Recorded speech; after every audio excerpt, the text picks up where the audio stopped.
E aí, pessoal, questão de número 38, que diz o seguinte: uma caixa com massa de 5 quilos sobe uma rampa sem atrito que faz um ângulo θ com a horizontal. A figura mostra, em função do tempo, a componente Vx da velocidade da caixa ao longo de um eixo x, orientado para cima, ao longo da rampa. Qual é o módulo da força que a rampa exerce sobre a caixa?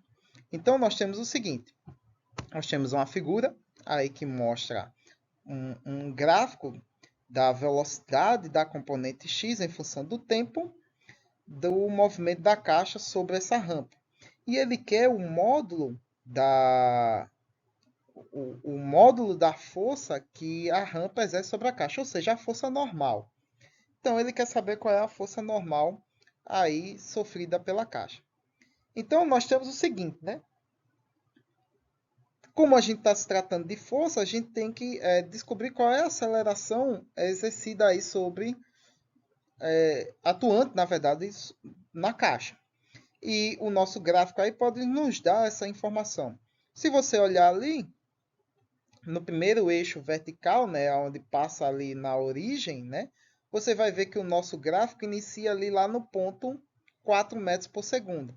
Então, para t igual a zero, nós temos uma velocidade de 4 metros por segundo. Um outro ponto ali que a gente pode identificar facilmente os pares ordenados, né, da velocidade do tempo é ali ó, no eixo que corta o número 2 do tempo, né, que é o 2 ali pintado com uma corzinha brilhante azul em sua volta. Se você olhar, o eixo que descreve como a velocidade evolui passa ali naquele cruzamento de par ordenado 2 e 1, né, já que as linhas pontilhadas horizontais representam aí cada um metro por segundo ao quadrado. Então, se você olhar, em t igual a 2 segundos, nós vamos ter uma velocidade de menos 1 metro por segundo ao quadrado. Então, veja que o gráfico aí está descrevendo uma desaceleração do objeto. Então, escolhendo esses dois pontos, né, nós podemos inferir a aceleração, ou nesse caso, a desaceleração desse bloquinho sobre esse plano inclinado. Então, nós temos ali velocidade final, menos 1, velocidade inicial 4, né? Então, um menos o outro, então vai ficar menos e menos, sobre tempo final menos tempo inicial. Tempo final, 2 segundos, tempo inicial, 4, né? Então, nós temos o par ordenado ali, que é a nossa, digamos assim, no gráfico, ponto inicial. Então, nós temos 4 metros por segundo ao quadrado, velocidade inicial em t igual a zero. E em t igual a 2 segundos, nós temos menos 1 metro por segundo ao quadrado. Então, resolvendo essa operação, né, menos 1 menos 4 dá menos 5. 2 menos 0 dá 2. Então, resolvendo essa fração, nós temos que a desaceleração aí do objeto é de menos 2,5 metros por segundo. E aí está o esqueminha do nosso bloco, né, para a gente visualizar o que é que está acontecendo. Então, nós temos aí os nossos eixos x e y, né, o ângulo com que a rampa está inclinada, né? Então o nosso bloquinho está sobre ela, porém não sabemos que ângulo é esse. Nós temos aí a força-peso, né? Que atua aí com esse ângulo em relação ao nosso eixo orientado, né? Que a gente vai orientar em relação à inclinação desse plano. Então nós temos a força normal que atua sobre o bloco, a componente y da força-peso e a componente x da nossa força-peso.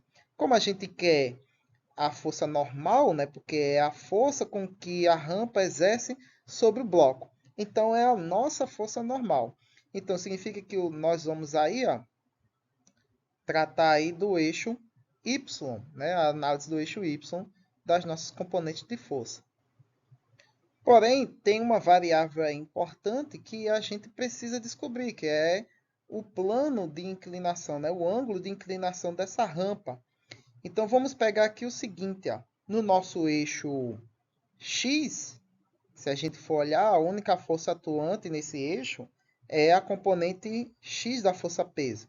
Então, a força resultante atuando no movimento desse bloquinho, que é o que a gente analisou ali, né, a aceleração atuante nele, né, ela é aí a força resultante em relação ao componente x da força peso. Então, a força resultante é massa vezes a aceleração, que a gente acabou de descobrir qual é a aceleração desse bloquinho. Na verdade, a desaceleração, né? Que ele está subindo, mas está desacelerando conforme a gente analisou aqui no nosso gráfico. E do lado direito nós temos o módulo da força-peso vezes o seno do ângulo.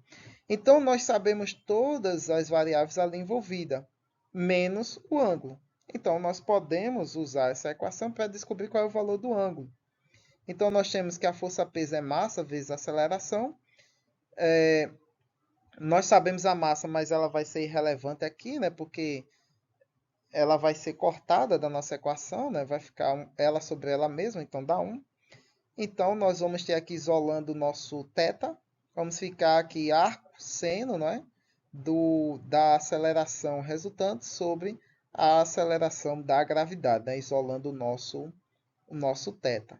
Então, nós temos que a aceleração é menos 2,5 e a aceleração da gravidade é menos 9,8 metros por segundo. Aplicando o arcosseno, nós temos o plano de inclinação aí sobre o qual o bloquinho está apoiado, né? Da rampa sobre o qual o bloquinho está apoiado, que é de 14,8 graus. Agora sim, no eixo Y, a gente pode aplicar a força resultante, que é nula, né? Já que não há movimento nesse eixo. Então, isso significa que a força normal é igual à componente y da força peso, né? É igual em módulo. Né? Então, a nossa força peso em y é o módulo da força vezes o cosseno desse ângulo, que a gente acabou de saber que é 14,8 graus. Substitui, né? Então, nós vamos ter massa vezes aceleração, que é a nossa força peso, vezes o cosseno de θ. Então, nós temos a massa é 5 kg, a aceleração é a da gravidade, e o cosseno do ângulo, que é 14,8. Tudo isso sendo multiplicado. Então, resolvendo essa expressão, nós temos que a força normal é de 47,4 newtons. Então, essa é a força exercida do plano inclinado sobre a caixa. E também é da caixa sobre o plano inclinado, né? Se você for levar em consideração o par, ação e reação. Então, esse é o valor da força normal, que consequentemente é a força exercida do plano sobre a caixa. Muito bem, pessoal, é isso aí. Curtam, compartilhem, né? Críticas, sugestões aí nas caixas de comentário, né? Ou dúvidas. E até a próxima.